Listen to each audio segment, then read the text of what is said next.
how close these two teams are evenly matched. Yeah, and as we can see by Keystones, we have got the first strike coming out of Ray, so this means like he's most likely going to opt for the lethality. Something this means to me is that they won't really have the same DPS coming out of their carries. They're going to be much more, single target focus. When you think of Ari, you don't think of this champ who's going to like blow up tanks and just, like take over a team fight if left untouched. A lot of their gameplay will come from snowballing and like finding picks. I think that like if the game goes even and it comes down to 5v5s around objectives, they will really struggle. Is that the major concern then as to objectives being the focus for both teams? Obviously, we saw day one it be a case of just fighting wherever we got the chance. Day two, it was all about, okay, wait for the Dragon, wait for the Baron. For a game like this, which team do you think it favors? Because obviously for Tomasino, he's going to be quite keen to try and split push, but Zoranus, I mean, that is his bread and butter. Yeah, I definitely would favor Antic like getting the objectives early. I think they have like tools in Ari's like priority and like moving around the map with Zin's out to like find picks with the charm. I think that like the bot lane should be getting priority in the 2v2 for Antic, and moving Varus into Fog of War, like having the chains of corruption, like being able to find picks is always like really, really good. I think they have the tools to be able to snowball, so they shouldn't feel like too uncomfortable with this game like going like 25, 30 minutes. They just need to be able to like develop a lead, secure a couple early Dragon points, just so they're a bit more comfortable, like playing side lanes, and maybe if they mess up in the early game, giving some objectives. Well, speaking of Dragons, and being a mid laner aficionado yourself, how does this matchup look? Obviously, we've seen a lot of Ari, but since the changes to this big Dragon in the mid lane, I mean, what are we expecting here? Just a spam of Q to get those stacks up as quickly as you can? Yeah, this is actually a really cool interaction with the new first strike. So one of the main things about this rune now is you make majority of your gold from the proc and not from the damage you deal. So every time this comes up, it's really easy for the chirp to just walk past the minion wave, proc his Q, get the 15 gold and back off. And this is like the old Aurelion Sol playstyle you would remember is like he would run Comet and he would just, stand between the waves and just start spitting on you. And you want us to study or you want us to play games? I mean, that's essentially what got me to this position here, I suppose. So maybe it all has worked out. Thankfully, wasn't that long of a pause, so we're back into action. 2 minutes into the game, haven't missed much if you have only just joined now. Briefly touching on that mid lane matchup. Obviously the top lane, it's Cassante. You know him, you love him, maybe you hate him as well, based on the copy pasta. But for the Camille, it's always been that same narrative, right? The two items come online, now nobody wants to match them. Yeah, the story of Camille is always about, like, you're a strong champ in the early game, especially in the early game. You want to really edge out like your advantages that you can get, but it's really important that you never fall behind, because Camille in the 1v1 from behind is a really bad champion. It's always about finding those two items, scaling up and becoming that powerhouse, because Camille's one of those champions to me that is a hyper carry. Like when she hits those 4 or 5 items, it feels extremely hard to play against a champ. You can just like point and click, like as I was saying last week, the Cho'Gath ult, and like it's just very, very hard to navigate. Yeah, it's a little bit brutal by that point. As you can see, some brutal trading in that same vein. Hookshot off the wall from Tomasino. Looking to try and keep Zoranus down very low, both HP as well as mana. Limited options for him to try and play around with here as he's chugging those potions. Maybe looking to try and bait a reaction underneath tower if this wave does crash against him again. But with both having TP up and available, it's only a matter of time as he jumps back in once more for that grass stack. Another hook shot with the last bit of mana. Tomasino has even the ghost being popped just for good safe measure. And that's top lane in a nutshell. Yeah, I mean, too, like one goes in, one hits the CC, people die. It's very easy to play around. When I think of Aurelion Sol Skarner, I don't want to interact with that lane as a jungler. I just want to like make sure he can play the game. That's the only time that like you should really try to navigate around mid, is to make sure he isn't getting ganked. It's really important, to avoid these strong 2v2s and not to let them snowball. So I suppose then, talking about these matchups, we talk about the strong 2v2 in favour of Antic. We talk about how the Camille certainly can take over the game as it goes on later and later. But for this bot lane matchup, obviously you mentioned how strong of a reaction this Braum will be into Sweden. And you can see the fighter there taking a really poor trade. The only one actually taking any damage is Hooper now. Cops a bit of a beating as well. How is Hooper, true to his word, going to look to try and gap this competition if Finder's going to be constantly locked down there to try and protect him?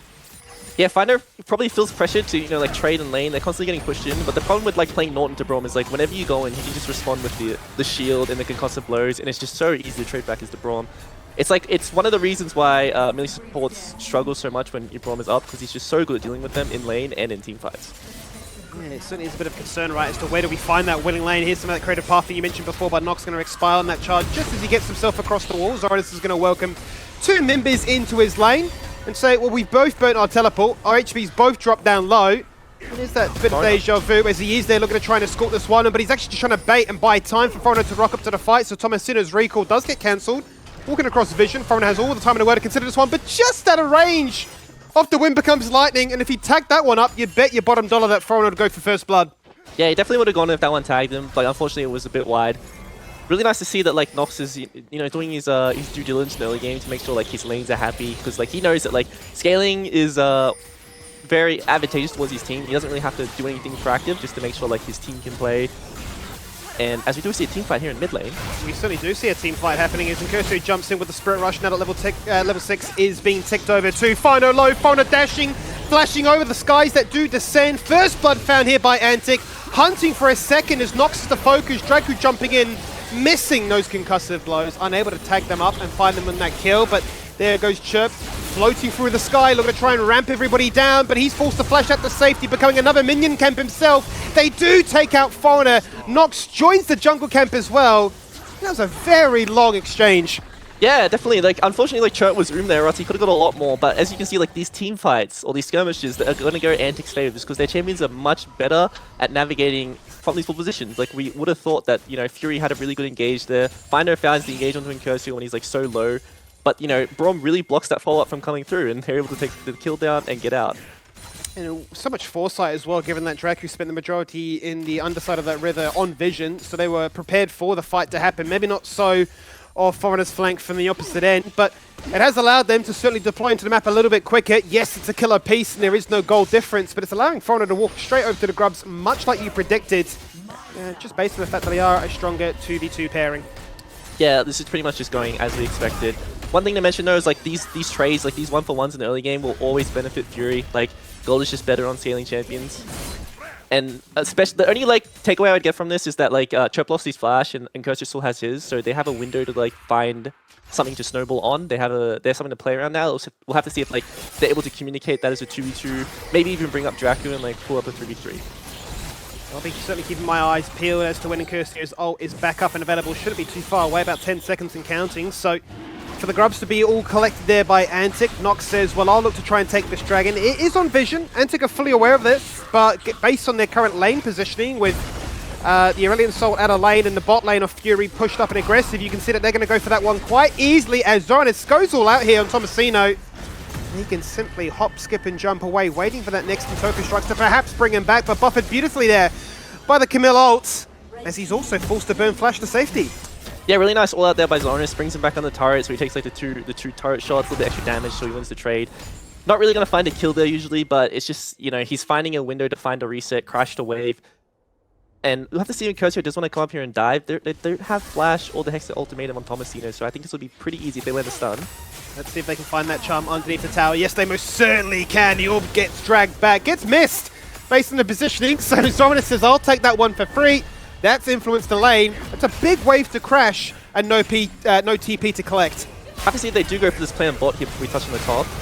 Let's see if they do, in fact, go for that fight. It's such a beautiful route onto Nox. So across the wall he goes. The Chain of Corruption beautifully buffering across, but the Impale!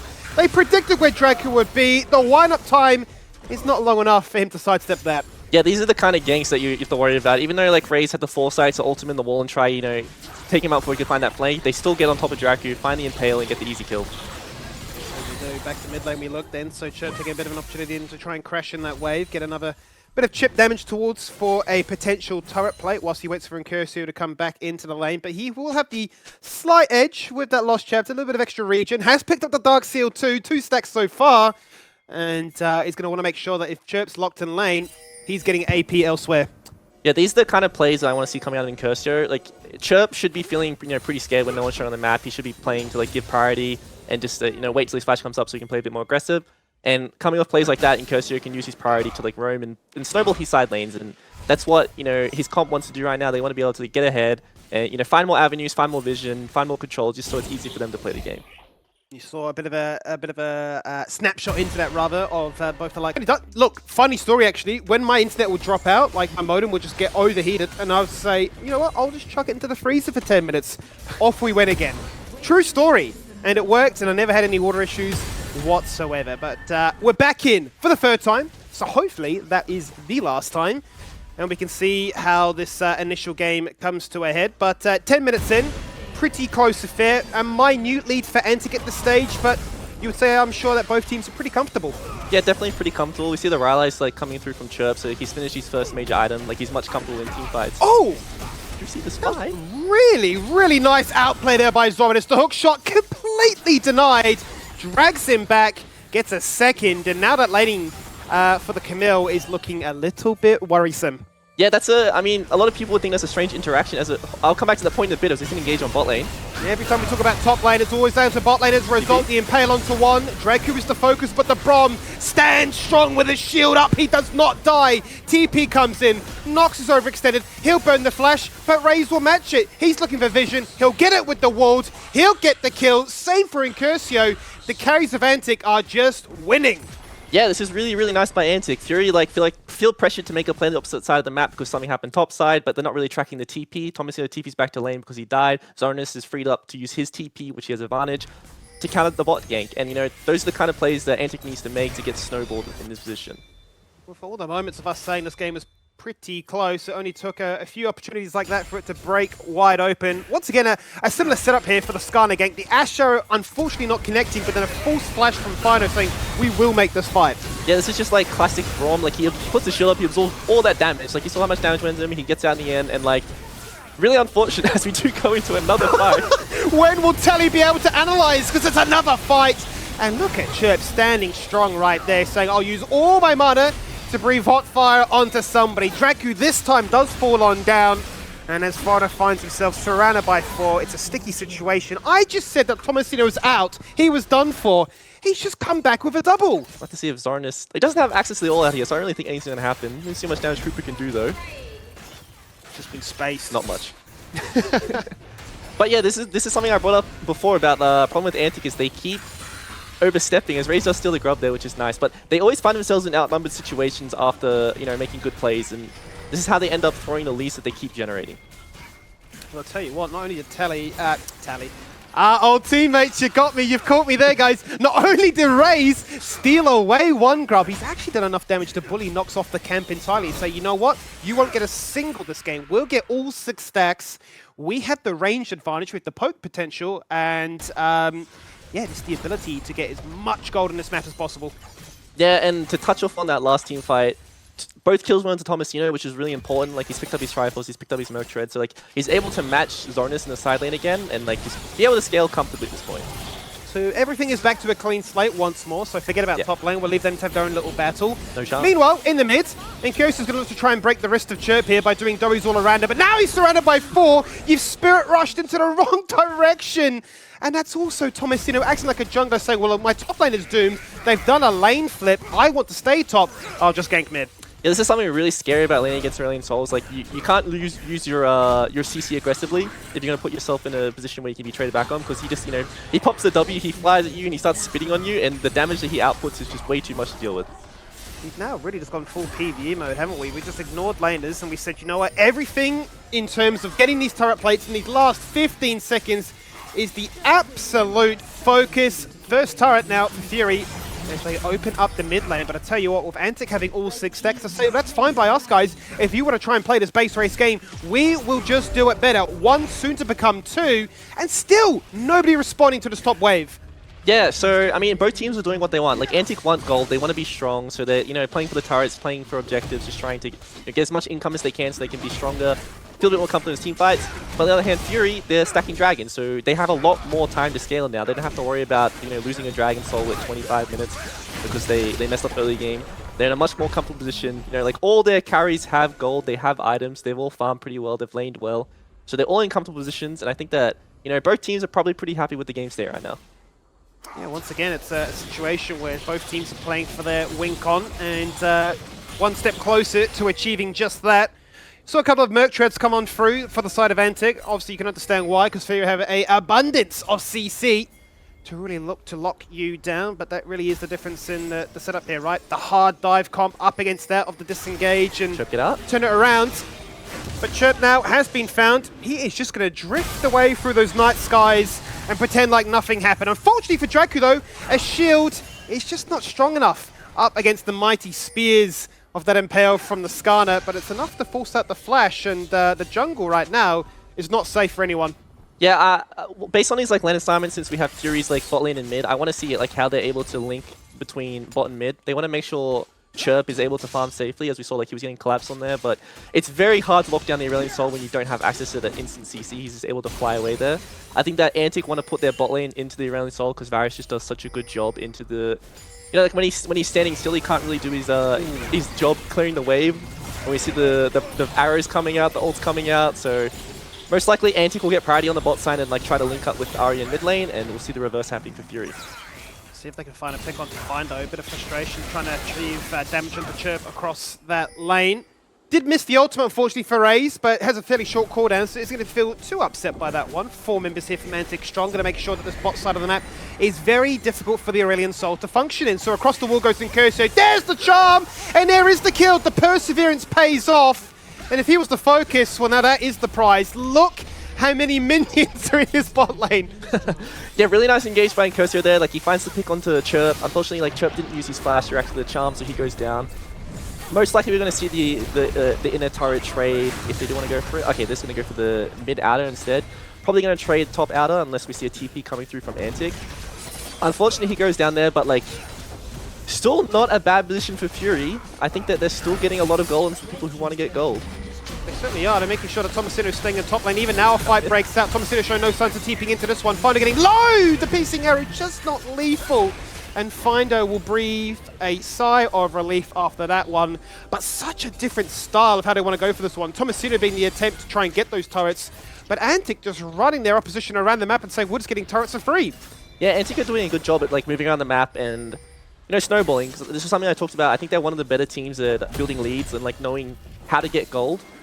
I think that Fury need to respect a bit more. I think that like they're playing a bit too aggressive on sides where they should be conceding.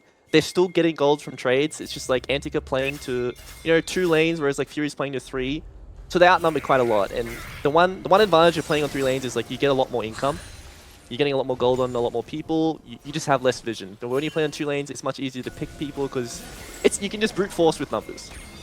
That's certainly what we saw Antic do in their most recent play, but now it's Fury's time to try and change that tune around. TP? Draku tries to jump to safety, but then that's not going to be the case, as it is to be denied by the Findo hook.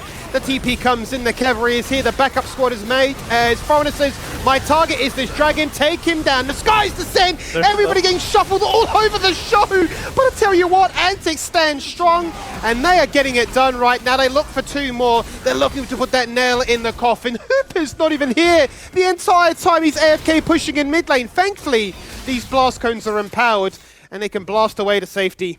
Yes, this seems to be the story of Fury. We keep seeing like the 4 like looking for fights when they shouldn't. They're being a bit too aggressive, and then the one person who's lagging a bit behind on tempo or like on a side lane is just getting as much gold as they can, trying to find a little bit of advantage to trade for what we've seen. As like we do go into the replay, we see Fury like being aggressive here onto the Ahri.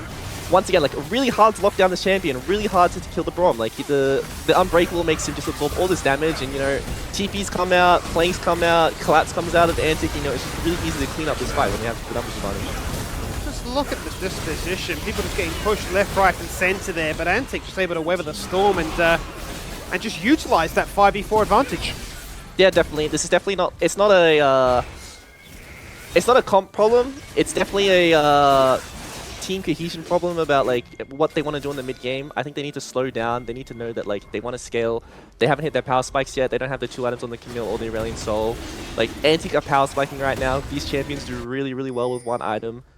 And they will do a lot worse as the game goes on. And like if Fury needs to know this, they need to like slow down the game a bit.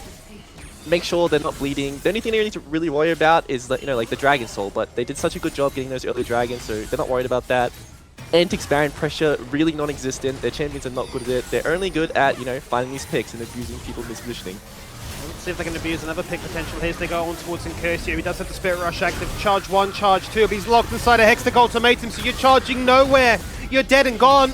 Zoran says it's time to go all out. He is going all out. There is the double. He's hunting the triple. Look how low Nox is. Look at it.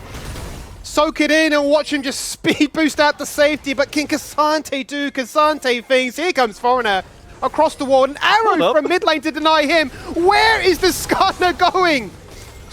As he falls down. Yeah, once again, like Fury are going for that dive. They're trying to like push their lead, snowball as much as possible. Like, yeah, I mean, they're abusing numbers of the bunch, but once again, these champs are so hard to take down. It takes too long, they get collapsed on, and they get wiped out. see if they do want to contest Baron here. They do have access to the Baron ult. I think it's pretty hard, but let's see if this Baron ult does land. Let's see what they can achieve with this one. Another TP in from Mantic to make sure it's going to be a full 5v5 fight. Obviously still members of Fury respawning. As they respawn, they TP back into the fight as well. Findo separated from the herd. The chirp, charm, connects. He's zoned out. He's dropped a two-man ultimate, but it's not enough to find a kill, so he drifts across the wall. He's a madman. He's being charmed. He's being denied. He's failed the flash. Oh no, it's a catastrophe, Telly. Mistake after mistake. Now they go in single file. Can they get in Curcio? No. Even that is to be denied. Not a single member apart from Drag who falls on down, and it's just not enough. Yeah, I mean, the one winning thing for Fury here is the Baron did reset. Like, unfortunately, they're not able to find all these kills. They still got what they wanted in the end. You know, they got them off the Baron. They still find a bit more time to CL. Like, we keep seeing Fury lose all these fights that they're... I don't think I've seen Antic start a fight yet. I think these are all, you know, Fury's going in, trying to find, like, a little bit of a lead out of something that they shouldn't be able to. But, you know, good job of them stopping the Baron here. Even though they did fall down, the gold lead still isn't that big. I think they're still in a position to be able to win this game. But we'll have to see, you know, as the game progresses, will they be able to find more engages? Will Incursio be able to find these nice charms that keep landing? But that is the concern for me. The big bullet point to underline is the fact that it feels like a lot of unforced errors from Fury. They're showing a lot of tendencies to want to be aggressive, but then simply falling on their own sword, being like, hang on, maybe this wasn't the fight we wanted. And Antic, no doubt, just get to sit back and profit from all this indecision and mistake. Yeah, I think unforced errors is definitely a good way to put it. I think, like, based on like the first three that Fury drafted, they wanted to engage, they want to dive.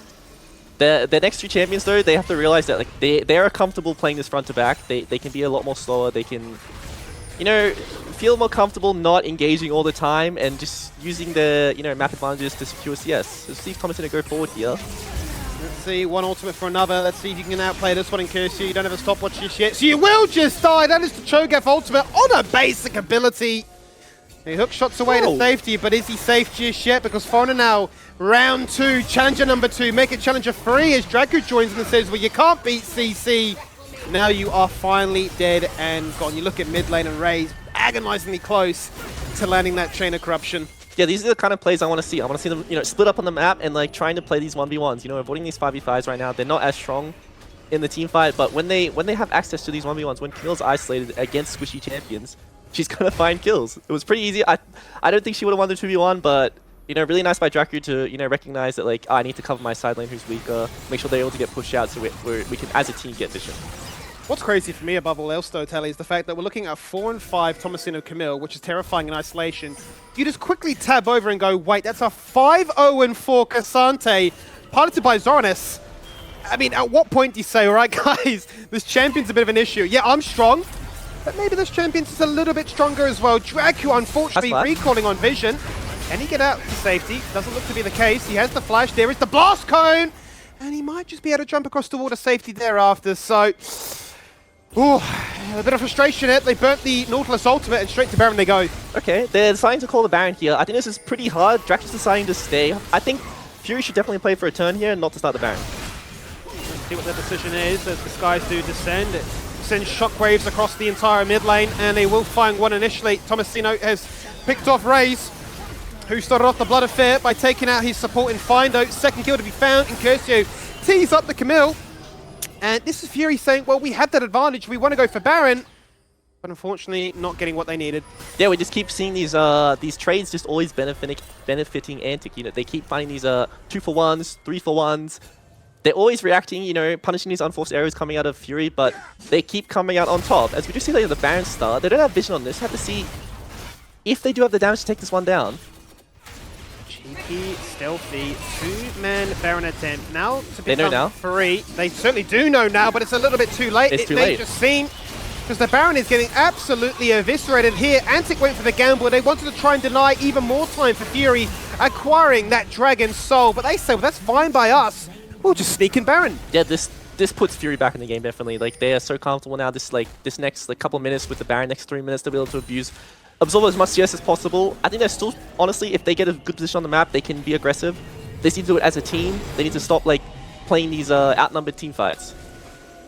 Let's run it back on the replay once again to see how it all started. Initially, it was Draco getting caught. He stuck around, and then Fury wanted to re-engage. Yeah, Findo really, like, goes in as much as possible. Like, Raze feels pressured, you know, the hookshot coming out of Tomasino, so he's forced up to the sideways. Really easy to pick him off.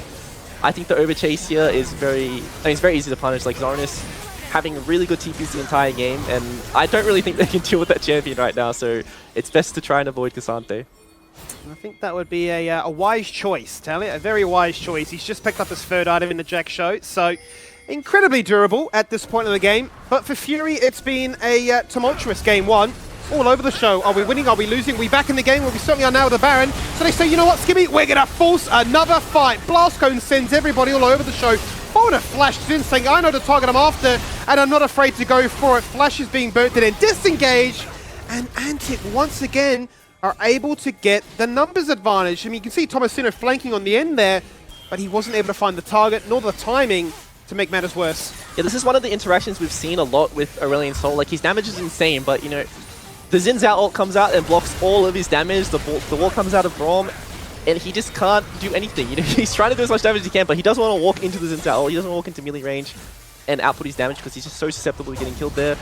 Fauna absorbs so much damage, you know, blows Chirp's flash, makes him disengage out of the fight, and still lives himself. So like, he's really, really good from such a like nice engage coming out of Fury. Like, how much work Fauna put in there to make sure that was, you know, a positive fight for his team. Well, Tally, let's talk about mid-game. Obviously, this was one of the big bullet points for us as to what we want to see Antic improve on. They're up by a slim margin at this stage. We did mention that Fury, as the game goes on, scale better and better. So do you think this game is still, you know, anybody's at this point? Yeah, it's definitely anyone's game right now. Like, the main things that I think about in mid-game right now is the fact that Inkosha is solo AP for his team, and he's playing like, we call him an assassin mage, not really, you know, outputting much AoE, not like that Orianna Azir pressure in team fights.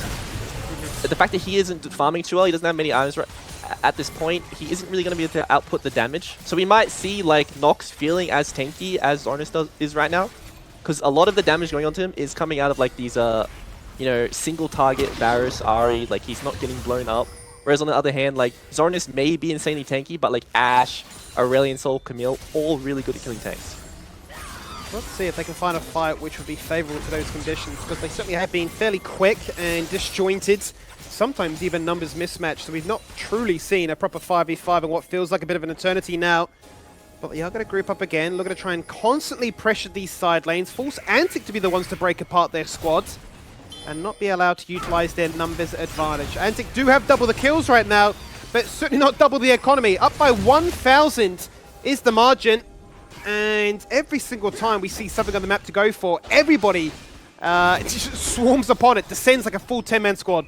Yeah, like as you mentioned it, like side lanes, I think that's the big thing right now. I want to see both teams using side lanes a lot more. I think we're seeing pretty much everyone, you know, converge on every objective on the map right now as much as possible, whether it's like jungle camp, or like a red or blue buff, or like even, I would like to see them group for the actual objectives.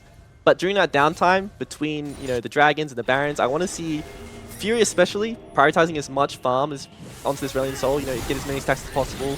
I want to see Camille in the side lane always playing for flanks. I don't want to like see them grouping. I think 5v5 front to back will favor Antic if they're able to find a nice Varus ult into poke. But you know, when they have these flanks, when Tomasino has access to finding rays from a flank, those are the times when, you know, Fury's comp will shine. Let's see if they can find that situation, because right now we are in a 4-1 split with everybody panning towards the bottom half of the map, given that the Dragon is up in about 45 seconds now. Tomasino feeling inspired, feeling strong, feeling good to go, but Zornis certainly want to entertain that idea. Instant flush away to safety. There is the Winter's Bite. There is the arrow, but only taking out one. Hextech Ultimatum locked in place. Tomasino jumps in, jumps out. Church absolutely destroys the ground in which they stand upon. And just like that, Fury find two easy kills.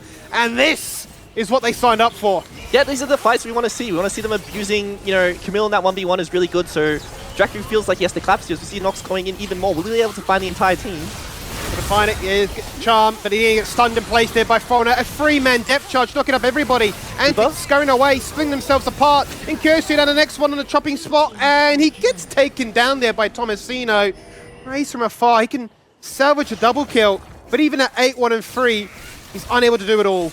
Yeah, I mean, we see Dracu going down to assist his top laner in the 1v1. They want to try find this 1v1, but I think it's a really good job by Tomasino to go back in and like bait to the limits pretty much. You know, his team will always collapse first. We got the Aurelion Sol like, you know, semi-global pressure, which is really good to see, and like Xana going through walls. His team will always collapse first, and like from these positions where you can't really get a good read of where the enemy is, like Aurelion Sol's a really good champion. You know, he's able to cut off chokes. It's really hard to follow up, and it's just a good game.